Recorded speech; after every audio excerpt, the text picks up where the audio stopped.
तो आखिरकार दोस्तों हम पहुंच चुके हैं हमारे सबसे पहले पड़ाव रायपुर में। बहुत सालों तक हमने अपने जीवन का जो आधा हिस्सा है वो यही सोचने समझने में लगा दिया कि लोग क्या सोचेंगे, क्या कहेंगे। तो इस कारण से ये सब लोग क्या सोचेंगे ये अपना सोचने का काम नहीं है। बचपन से ही भगवान जो ऊपर वाला था उसने ये डिसाइड कर लिया था कि बेटा तेरे को कुछ ना कुछ अप्रत्याशित, यूनिक और शानदार करना है। नेगेटिव करने के लिए लोग नहीं सोचता तो आप पॉजिटिव करने के लिए क्यों सोचते हो? ठीक है, तो एक बात मैं स्पष्ट कर दूं, मैं सोशल नहीं, मैं राष्ट्रीय व्यक्ति हूं। इस कारण से मैं राष्ट्रीय स्तर पर कुछ पॉजिटिव करने की हमेशा कोशिश करता हूं। आखिरकार हम जैसे ही भारत माता चौक पहुंचे, 111 किलोमीटर बाद हमने उस 111 किलोमीटर को प्रभु श्री रामचंद्र जी को समर्पित किया। और भारत माता चौक पहुँचने के बाद माता भारती से हमने आशीर्वाद लिया कि आगे की यात्रा के लिए। तो आखिरकार दोस्तों हम पहुंच चुके हैं हमारे सबसे पहले पड़ाव रायपुर में। बहुत सारे लोगों के मन में ये प्रश्न उठता है कि भाई तुम बैक जर्नी, इतना कठिन काम, इतना मुश्किल काम आखिर कर ही क्यों रहे हो? तो दोस्तों बहुत सालों तक हमने अपने जीवन का जो आधा हिस्सा है वो यही सोचने समझने में लगा दिया कि लोग क्या सोचेंगे, क्या कहेंगे। तो इस कारण से ये सब लोग क्या सोचेंगे ये अपना सोचने का काम नहीं है। अपने को मालूम है कि अपन सोच रहे हैं हमारे देश के बारे में। बेसिक सी बात है, अगर जो हासिल करेंगे वो देश के लिए करेंगे तो अपने आप सबको समझ में आने लग जाएगा कि आखिर क्या है। बचपन से ही भगवान जो ऊपर वाला था उसने ये डिसाइड कर लिया था कि बेटा तेरे को कुछ ना कुछ अप्रत्याशित, यूनिक और शानदार करना है। इस कारण से ही पहले तो कभी एक जगह पे रहने नहीं दिया, टिकने नहीं दिया। यहाँ वहाँ हर एक परिस्थिति में कूदते गए, भूलते गए, संघर्ष करते गए और ऐसे ही सब परिस्थिति का सामना करना उन्होंने सिखाया कि भाई तेरे को ऐसी ऐसी विषम परिस्थिति का सामना करना है और फिर आगे तेरे को ऐसी काम के लिए तैयार होना है जैसे कि आज तक नहीं हुआ है। वो रूप रंग आखिरकार आप देख रहे होंगे। तो बैकवर्ड दोस्तों जो जर्नी थी उसका लगातार करते करते हम पहुँचे हैं लगभग 111 किलोमीटर रायपुर में। और अभी जस्ट हम रायपुर पहुँचे हैं और सबसे पहले हम गए भारत माता चौक। सरकार दोस्तों बैक चलते हुए हम आ गए भारत माता चौक पे, जो कि हमारी प्रथम मंजिल थी। माँ भारती से आशीर्वाद लेंगे, हमारा जो आगे का जो संघर्ष है, जो चुनौती है उसके लिए वहाँ पर हमने माँ भारती जी का आशीर्वाद लिया। स्वाभाविक सी बात है, संकल्प है भारत की यात्रा का तो इतना तो बनता है। उसके पहले हमारे एक भाई ने हमको बहुत अच्छे से रिस्पॉन्स किया, खिलाया पिलाया, तो भाई का बहुत बहुत धन्यवाद। हालांकि पहले तो हम यही कहते कि भाई नहीं, लेकिन फिर सामने वाले की इच्छा रहती है तो बेसिक सी बात है। हम उनमें से नहीं है कि भाई जो आ रहा है आने दो, ऐसा नहीं है। हमारा मेन मकसद हमारे जो देश है, हमारी जो संस्कृति है उसको फील करना है, जानना है, समझना, बेसिक सी बात है। और अगर आप तप कर जल कर अगर कोई चीज़ समझते हो ना तो वो चीज़ एकदम रियल होती है। ठीक है, अपन रियलिटी पसंद करने वाले लोग हैं।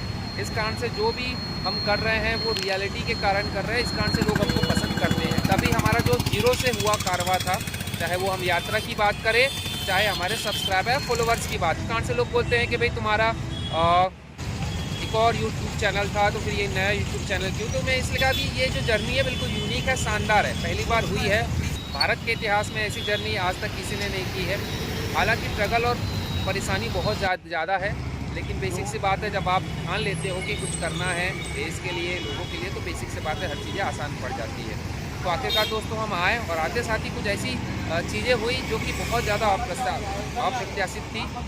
जैसे कि बहुत सारे न्यूज़पेपर वालों ने हमारी खबर छापी है, न्यूज़ में आई है। जैसे हमारे पहुंचने से पहले ही पूरे नगर वासियों को, रायपुर में और पूरे छत्तीसगढ़ वासियों को पहले पता चल गया कि भाई इस प्रकार से हम यात्रा कर रहे हैं पीछे चलते हुए, भारत की पहली यात्रा और इस स्थान से है। तो हमारे पहुंचने से पहले सब लोग रोक के हमसे यही पूछ रहे थे, तुम ही होना। हमने कहा जी हाँ, हम ही हैं। तो ऐसी चीज़ अगर आप करते हो तो बेसिक सी बात है, लोगों को शुरू में ऐसा लगता है लोगों को कि भाई पागलपंती है, कोई पागल है, दिमाग का सिर फिरा है। बेसिक सी बात है भाई, अच्छा खासा इंसान समझदार है और ऊपर से टीचर भी रहा हूँ। तो जो अनुभव मैं करना चाहता था, बेसिकली बोलते हैं कि लोग आपके पीछे, आपके जो सामने होते हैं वो दिखावा करते हैं, लेकिन आपके पीठ पीछे वो सच्चा इंसान होता है। तो मैं जब चलता हूँ तो लोग पीठ पीछे से ही समझ में आ जाता है कि लोग आखिर दिखाई कैसे देते, क्या सोचते, एक नज़रिया को जोक जैसी बात करते हैं। तो आखिरकार हम लगातार बढ़ते यहाँ तक पहुँच चुके।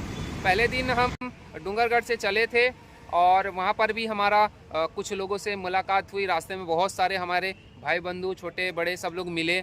उसके बाद फिर आगे बढ़े तो पहले दिन हमने रांजनगांव में बिताया, हनुमान मंदिर में। वहाँ पर भी ठीक ठाक रहा, क्योंकि पहला दिन था। बहुत ज़्यादा समस्याएं, थकान और ये सब चीज़ें थे, अनुभव था। ऊपर से हाईवे पर चलना है, आपको रोड पर चलना है लोगों के बीच में, तो बहुत सारी चीज़ें होती है। लेकिन कोई बात नहीं, जब अगर आप नेगेटिव करने के लिए लोग नहीं सोचता तो आप पॉजिटिव करने के लिए क्यों सोचते हो, ठीक है। तो ऐसे ही हम फिर रांजनगांव से सुबह अगले दिन बढ़े और बढ़ते बढ़ते हम पहुँचे दुर्ग में हम रुके। हमारे मित्र, जो परम मित्र है हमारे देवेंद्र भाई, जो कि रेलवे में है, वो बहुत ज़्यादा हमारी मदद करते, बिल्कुल अच्छे व्यक्ति है। ऐसे हमारे से बेसिक सी बात है, जो हमारे से जुड़े व्यक्ति सभी अच्छे, मतलब पूरा देश अच्छा है, मैं यही कहूँगा। ऐसा नहीं कि भाई आप मन पे ले लो कि भाई नहीं हमें बुरा करा, ऐसा नहीं है। तो स्वाभाविक सी बात, अगर पर्टिकुलर किसी व्यक्ति की बात करें तो उसकी भी अच्छाइयों के बारे में, बुराइयों के बारे में जिक्र करना चाहिए। तो चूँकि मुझे अच्छाई नज़र आई तो मैं अच्छाई की बात कर रहा हूँ। तो वो भाई बहुत अच्छे हैं, उनके घर बढ़िया रुके, खाए पिए। अब कई लोग ये सोचते हैं यार ये तो ये सब चीज़ करने निकला है, खाए पिए फुकट, ऐसा कुछ नहीं होता भाई। तुम्हारे में जो टैलेंट होता है, पॉजिटिव टैलेंट, उसकी लोग रिस्पेक्ट करते हैं। ऐसी क्यों किसी को रोड पे चलते हुए अपने घर पे लेके नहीं जाता कि भाई चलो हमारे घर, आप हमारे अतिथि हो, आप हमारे घर पे आओगे, खाओगे पियोगे तो हमारा सौभाग्य होगा। ऐसा क्यों नहीं होता, क्यों हमारे जैसे पकड़ के लेके जाते हैं। हालांकि ये बात हो गया कि बहुत सारे लोग सोशल होने के कारण ही ये सब चीज़ें करने लगे। तो एक बात मैं स्पष्ट कर दूं, मैं सोशल नहीं, मैं राष्ट्रीय व्यक्ति हूं। इस कारण से मैं राष्ट्रीय स्तर पर कुछ पॉजिटिव करने की हमेशा कोशिश करता हूं। हाँ, जो संस्कृति है, प्रकृति है, उससे बहुत ज़्यादा मेरा जुड़ाव है। इस कारण से उसकी भी बात करता हूँ, लोगों की भी बात करता हूँ, सब चीज़ों की बात करता हूँ। तो आखिरकार हम आगे बढ़ते बढ़ते वो भाई के यहाँ रुके, देवेंद्र भाई के यहाँ। उसके बाद फिर अगले दिन उठ के फिर आगे बढ़े। तो आखिरकार हम गुरुद्वारा में उस दिन फिर हमने भोजन किया। बहुत अच्छा गुरुद्वारा है। बस यही है, मन ये कहता है कि भाई हमको हमारा जो कल्चर है बिल्कुल गुरुद्वारा जैसे ही होना चाहिए। वो इसलिए क्योंकि वहाँ पर जब कोई इंसान जाता है तो ये नहीं देखा जाता है कि इंसान कौन से समाज का है, कौन सी जाति का है, बड़ा आदमी है, छोटा आदमी है, कैसे कपड़े पहने हैं, काला है, गोरा है, मोटा है, पतला है।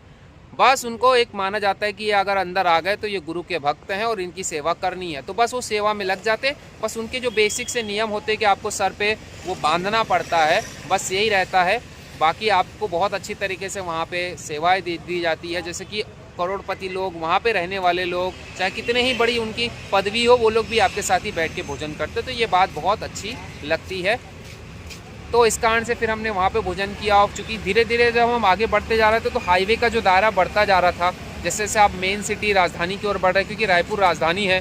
तो जैसे जैसे फिर हम जब भिलाई पहुँचे, वहाँ पर दैनिक भास्कर वाले एक भैया मिले, उन्होंने बाइट लिया। उसके पहले जो हमको मिले भैया, उन्होंने भी हमारी बहुत ही ज़्यादा मदद की। तो आप इस वीडियो के माध्यम से मैं पुराने और नए सभी लोगों का धन्यवाद भी कहता हुआ चलूँगा, ताकि उनको ऐसा ना लगे कि भाई हमने मदद की तो हमारी मदद जाए। ऐसा नहीं जाता है।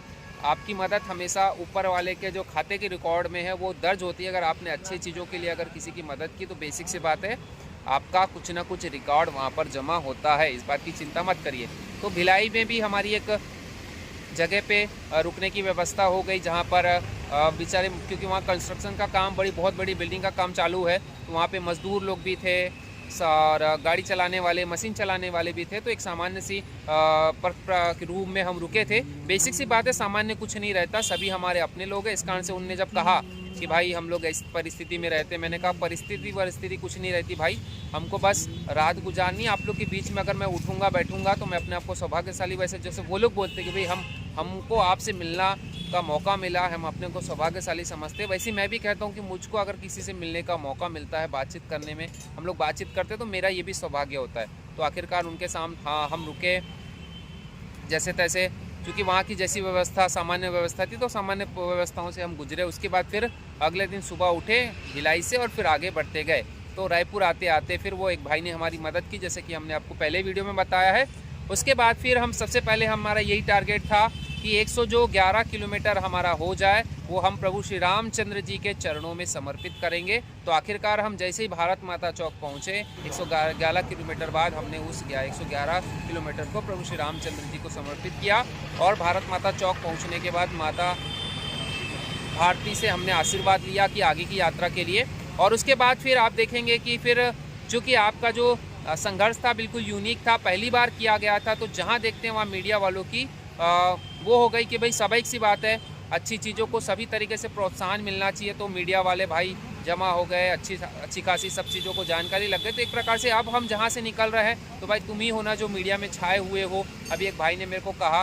तो ऐसे ही जीवन धीरे धीरे आगे बढ़ता हुआ, हमारी यात्रा धीरे धीरे आगे बढ़ती हुई बैक साइड चलते हुए, तो अभी हम बिल्कुल रायपुर में हैं। और अभी रायपुर आए हैं तो रायपुर का सब कुछ अनुभव आपको बताएंगे, हमारी यात्रा का अनुभव बताए हैं। तो बने रहिए हमारे साथ, जो कर रहा है भारत का ऐसा पहला व्यक्ति जो बैकवर्ड जर्नी, पीछे की ओर चलते हुए यात्रा, और कुछ ना कुछ आपको ऐसा देने की कोशिश कर रहा है जैसा कि आज तक के भारत में किसी ने नहीं दिया। अपना सब कुछ यार छोड़ छाड़ के अगर कोई आपको एक ऐसी चीज़ दे रहा है, आपको जोश और जुनून दे रहा है, देश के लिए कुछ जज्बा पैदा कर रहा है, तो यार ऐसे व्यक्ति को पहले फॉलो करना, उसका साथ देना बनता है। तो डायरेक्टली इनडायरेक्टली जैसे भी है साथ दीजिए, ठीक है, क्योंकि ऐसा काम किसी ने किया नहीं है। बेसिक सी बात है, ऐसा करने से बेसिक सी बात है पॉजिटिविटी आएगी, बहुत ज़्यादा सुधार आएगा। धीरे धीरे हम आगे बढ़ते जाएंगे क्योंकि ये पहला चरण है संघर्ष का। इसके बाद हम रायपुर के बाद अयोध्या की ओर निकलेंगे। तो बस आपसे फिर मिलेंगे एक नए अनुभव के साथ में, एक नई वीडियो के साथ में। बस इतना ही कहना चाहूँगा कि वीडियो को जब देखें तो जो आप जानते ही है कि क्या करना है वो ज़रूर करिए। उसके साथ साथ जो आप वीडियो देख रहे हैं तो ये बात समझ के चलिए कि ऐसे वीडियो को आप देख रहे हैं कि ऐसे व्यक्ति को आप सुन रहे हैं जैसा आज तक के इस भारत में किसी ने किया ही नहीं। तो पहला आपका यही फ़र्ज़ है कि उस चीज़ को सपोर्ट करें, क्योंकि आलतू फालतू दुनिया भर की चीज़ों को आपने बहुत देखा होगा, बहुत लाइक किया होगा, बहुत कमेंट किया होगा, बहुत सब्सक्राइब किया होगा। आज पहला ये मौका है कि सच्ची और अच्छी चीज़ को आपको लाइक करना है, कमेंट करना है, सपोर्ट करना है, सब्सक्राइब करना है। आप समझ ही गए होगे दोस्तों, क्योंकि बेसिक सी बात है, ये चीज़ आपको करनी ही पड़ती है। आपसे मुझे पता नहीं, ऐसा लगता है कि मुझे ऐसा नहीं कहना चाहिए, लेकिन बेसिक सी बात है, आजकल अच्छे लोगों को भी संघर्ष करते हुए ये कहना पड़ रहा है, लेकिन अच्छे लोगों को आप मानते हैं, समझते हैं कि भाई नहीं ठीक है, हमको सपोर्ट करना चाहिए। ऐसा काम आज तक किसी ने नहीं किया। तो बेसिक सी बात है, आप वीडियो को देखिए, समझिए, ऐसा काम किया जा रहा है जो आज तक के भारत के इतिहास में किसी ने नहीं किया। तो सपोर्ट कीजिए। धन्यवाद। जय हिंद, जय भारत।